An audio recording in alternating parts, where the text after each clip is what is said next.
Assalamualaikum warahmatullahi wabarakatuh. Perkenalkan, nama saya Dinda Gita Daulati, NIM 91, mahasiswa S1 Fisioterapi Universitas Aisyah Yogyakarta pada modul manajemen bencana. Di sini saya akan menjelaskan terkait manajemen evakuasi korban massal, di mana biasanya bencana di Indonesia itu terjadi akibat beberapa aspek seperti alam maupun ulah manusia.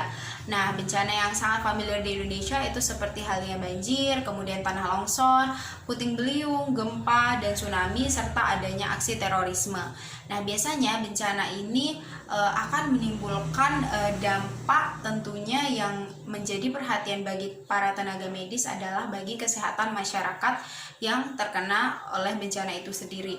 Yang pertama seperti luka, kemudian sakit, kemudian trauma, setelah itu panik, bingung hingga depresi, kemudian terjadinya konsentrasi massa pada saat pengungsian yang bisa menyebabkan adanya penyakit menular, kemudian sanitasi yang buruk, gizi yang buruk, dan juga pangan yang terbatas. Kemudian setelah itu biasanya pada saat bencana ini masalah yang ditimbulkan itu lebih besar daripada sumber daya yang tersedia.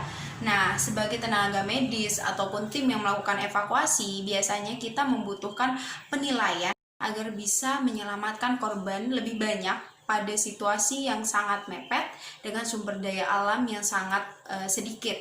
Nah, ini biasanya kita lakukan dengan sistem triase. Triase sendiri sudah dimulai sejak zaman dahulu kala saat perang dunia, di mana triase ini berasal dari bahasa Prancis yang artinya memilah atau memilih.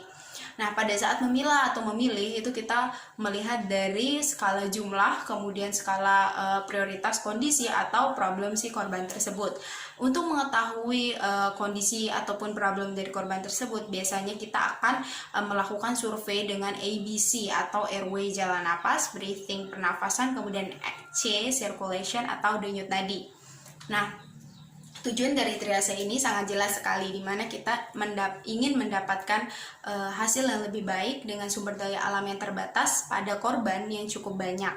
Kemudian setelah itu kita juga bertujuan untuk memberikan transportasi pada si korban tersebut, baik dengan pemberian fasilitas kesehatan, kemudian transportasi untuk merujuk si korban tersebut. Setelah itu kita juga bertujuan untuk menurunkan mortalitas, morbiditas, dan juga angka kecacatan setelah terjadinya bencana.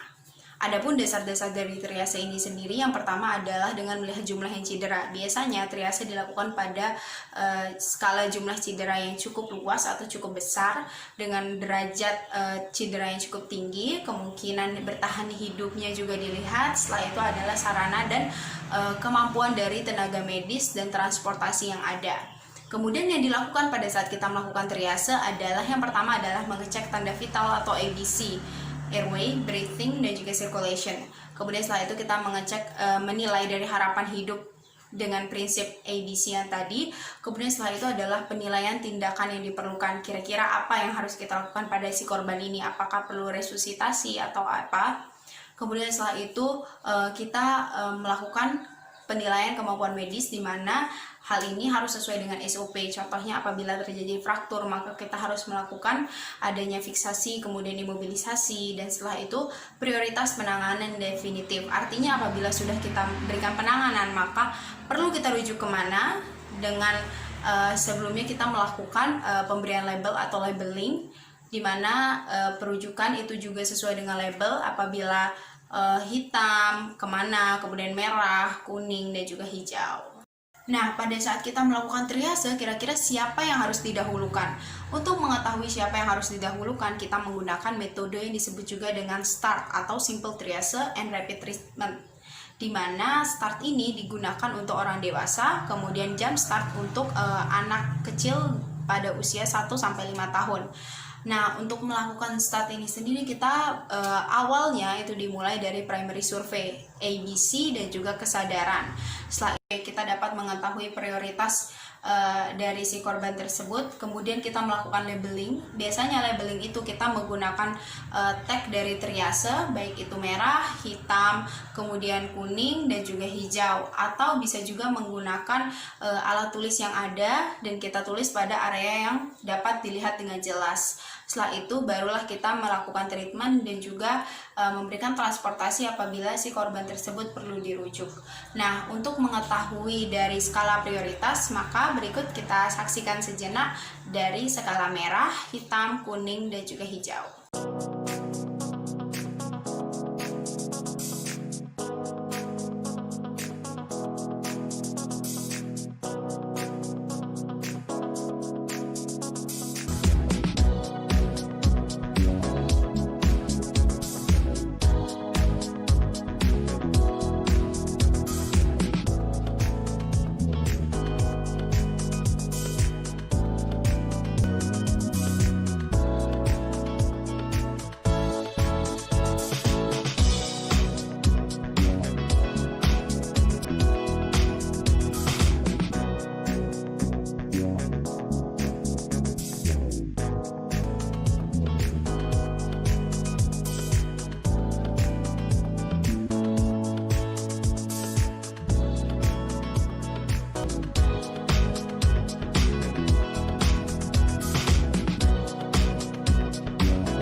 Nah, setelah kita mengetahui skala prioritas dari warna, kemudian kita akan melakukan metode dari start ini sendiri. Untuk yang pertama adalah dari awal, di mana awal ini biasanya kita meminta atau menginstruksikan dengan keras suara lantang kepada korban pada skala hijau, di mana biasanya korban skala hijau ini dia bisa berjalan dan kita instruksikan untuk mengikuti kita menuju ke area yang lebih aman.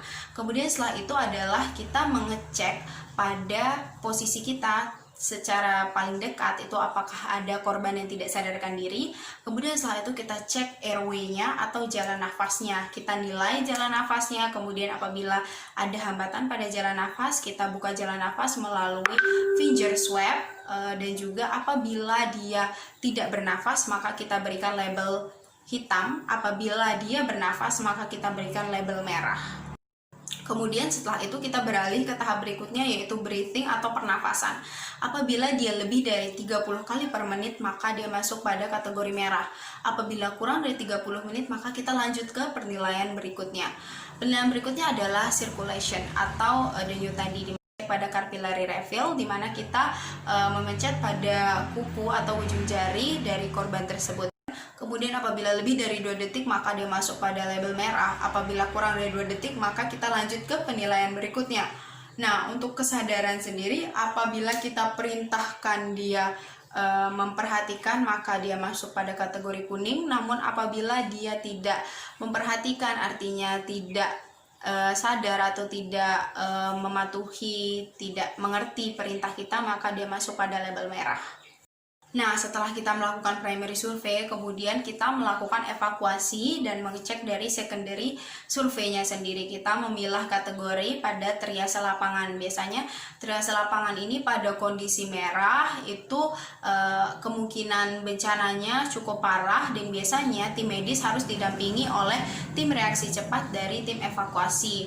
Kemudian kita memilih untuk rujuk secara tepat bergantung dengan jaraknya itu sendiri.